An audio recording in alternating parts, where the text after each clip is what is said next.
Don't you make some noise? It's homecoming, Howard. Let me hear you make some noise. We're sitting here talking black with black media at a black homecoming, and as far as I'm concerned, that's the definition of a perfect world. Hey, what's up? This is Jay Hard representing AURN online, and it is homecoming season, my favorite part of the season, where all things black, even representing Coliseum apparel, you know, Howard alumni. And I am sitting here with the legendary, I'm holding that for a reason, the legendary Dr. Carr. How you doing, Dr. Carr? Brother Jay, good to see you. Welcome home, brother. Thank you, sir. Yes, Thank you, sir. sir. To those that don't know, can you please explain the importance of where we are right now? Oh, yeah, the Founders Library opened in 1937. Great Depression was not yet over. Franklin Roosevelt was president. It was designed by a black architect, dude out of Baltimore named Albert Cassell. Albert Cassell went to Cornell for his graduate training, but he never forgot the black community. He joined the Howard faculty at a time when black architects were a premium. And Tuskegee had a bunch of them down there. They're the ones who designed Booker T. Washington's house, the Oaks, which is on the National Historical Register. But Cassell came here.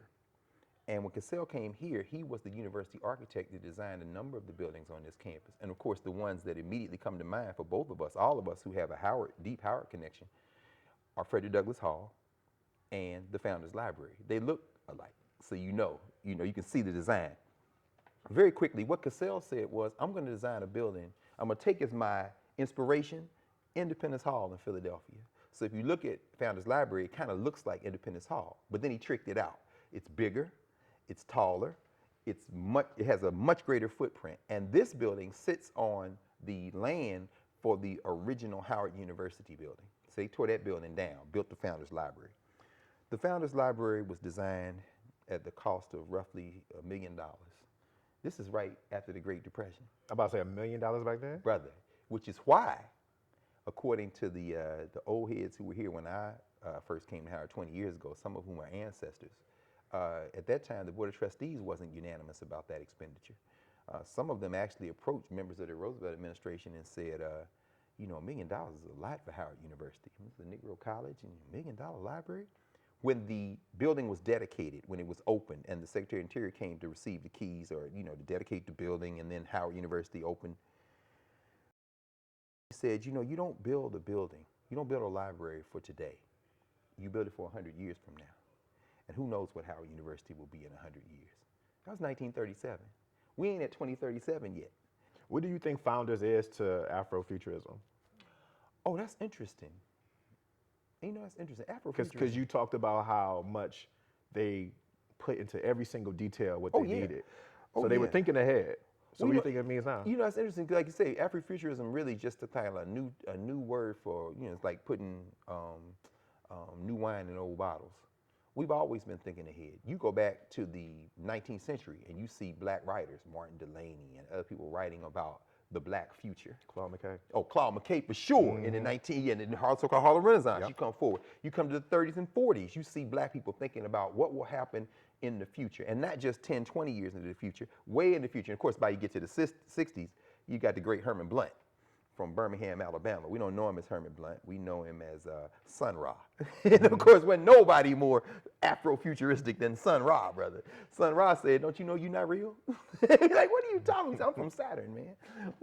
You Negroes think y'all American Negroes. Please. And it's funny because Wakanda, 1966, I guess it was, when Marvel, Stan Lee and Jack Kirby come up with Black Panther, they wanted to call him the Cold Tiger, which is crazy because they were like, wow, where do you get that nickname from?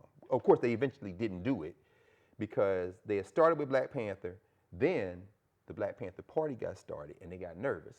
And they said, well, we should change his name to the Black Leopard or the Cold Tiger or something.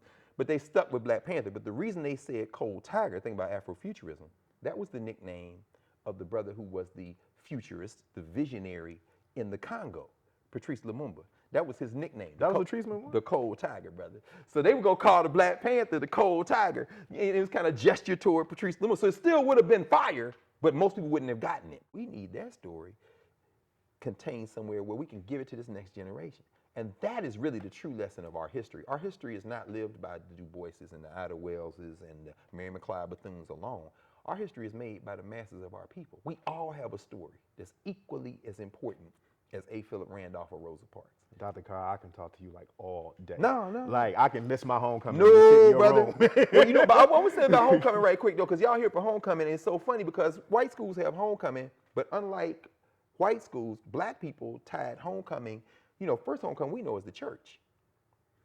You know, you have old churches in the South, people would migrate, but they would come back once a year for homecoming. When we say homecoming here, it's very interesting. People who never went to Howard go to Howard homecoming. People who never went to A&T go to North Carolina A&T homecoming. People who never went to Tennessee State or Grambling or FAM go to their homecomings. Why? Because homecoming at black colleges means everybody. Yeah, it's different. You know what I'm saying? It's different. Yeah, I didn't go to college. Don't matter. This your home. This is our home, brother. Dr. Carr, I thank you. I appreciate Thank you, very brother much. Jay. I Yes, will not sir. disrespect you by saying, you know, give your social media information. I'm just going to tell you to Google this man, Dr. No, that's not disrespect. No, Twitter was my only concession, man. I can't get on Facebook or Snapchat. Do they even do Snapchat anymore? No. Instagram. I'm on the other side of the fence now. Are you? I recognize that now. Man, Yeah. I know you ain't on the other side of the fence. I can't do it all. Brother. But I appreciate you, Dr. Carr. Appreciate you very too, much Jay. so. Pleasure's mine. If you have had the honor, I advise you to Google this man. This has been AURN Online. I'm Jay Hall, and this is Howard Homecoming at his best, straight from Founders Library, the legendary Dr. Carr. Thank you very much.